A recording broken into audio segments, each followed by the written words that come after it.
warahmatullahi wabarakatuh.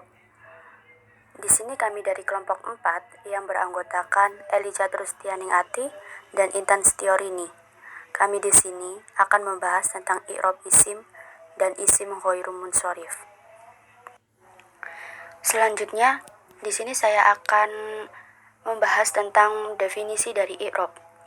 I'rab merupakan perubahan akhir kata, baik harokat maupun huruf, karena berubah amil yang berfungsi untuk menunjukkan kedudukan kata itu sendiri di dalam suatu kalimat. Dengan demikian, i'rab dipelajari untuk menentukan bacaan huruf terakhir suatu kata yang berhubungan dengan kedudukannya dalam suatu kalimat. Slide selanjutnya menjelaskan tentang pembagian i'rab. I'rab sendiri itu terbagi menjadi 4 macam, yakni rofa, nasab, jar, dan jazm. Yang pertama, i'rab rofa. I'rab rofa menurut bahasa mempunyai arti tinggi atau luhur. Sedangkan menurut istilah nahwu ialah perubahan tertentu yang ditandai dengan dhammah atau tanda-tanda lain yang menggantikannya. Yang berikutnya, i'rab nasab. Nasab menurut lughat mempunyai arti yang tegak. Sedangkan nasab menurut istilah nahwu ialah perubahan tertentu yang ditandai dengan fathah atau tanda-tanda lain yang menggantikannya. Yang ketiga adalah i'rab jazm. Menurut lughat mempunyai arti memastikan. Sedangkan jazm menurut istilah nahwu ialah perubahan tertentu yang ditandai dengan sukun atau tanda lain yang menggantikannya. Yang terakhir adalah i'rab jar. Menurut bahasa, i'rab jar mempunyai arti menarik atau menyeret, sedangkan menurut istilah, perubahan tertentu yang ditandai dengan kasroh atau tanda lain yang menggantikannya. Slide selanjutnya membahas tentang macam-macam i'rab beserta contohnya. Yang pertama ada i'rab rofa. Saya di sini memakai contoh yadribu. Yadribu ini dibaca rofa karena ditandai dengan dhammah. Dan yang kedua, i'rab nasab. Saya di sini memakai contoh darabtu zaidan.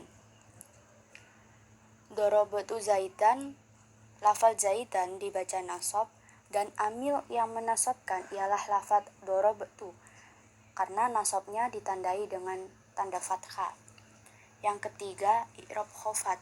Perlu diketahui bahwa i'rab khafat dengan i'rab jar itu sama, sehingga banyak istilah i'rab jar itu juga menyebutkan i'rab khafat atau i'rab khafat itu sama dengan i'rab jar.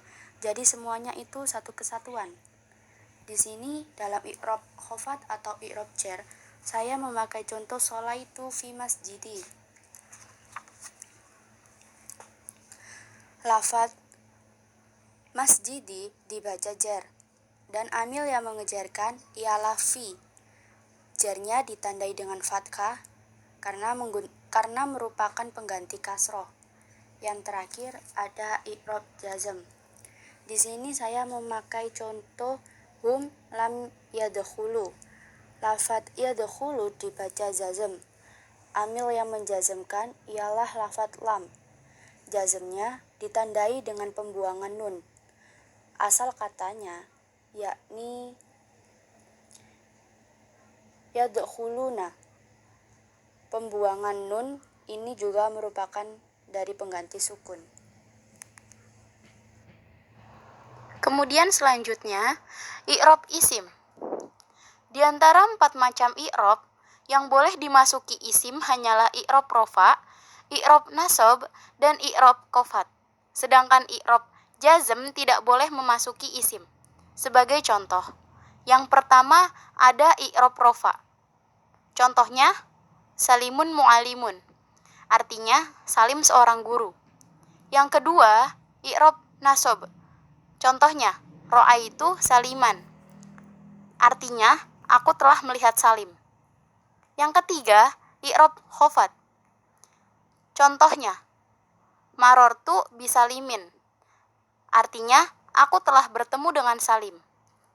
Jadi, isim itu selamanya tidak menerima i'rab jazm. dan tidak bisa dimasuki oleh amil yang menjazmkan. Kemudian pembahasan yang selanjutnya adalah isim ghairu munsorif. Isim ghairu munsorif secara bahasa berarti isim yang tidak bisa menerima tanwin sorfi. Menurut ulama nahwu, tanwin sorfi adalah tanwin tamkin. Menurut Syarah Ibnu Akil, tanwin tamkin adalah tanwin yang bertemu dengan isim mu'rob yang munsorif yang berfaedah menunjukkan ringannya isim. Karena isim hanya menunjukkan pada makna tanpa disertai zaman dan berfaedah menunjukkan kalimat isim tersebut menetapi pada keisimannya. Karena tidak serupa dengan kalimat huruf yang dimabnikan, tidak serupa dengan fiil yang dicegah dari tanwin. Selanjutnya, fathah merupakan penanda i'rab jar untuk isim-isim yang tidak menerima tanwin atau isim ghairu munsorif.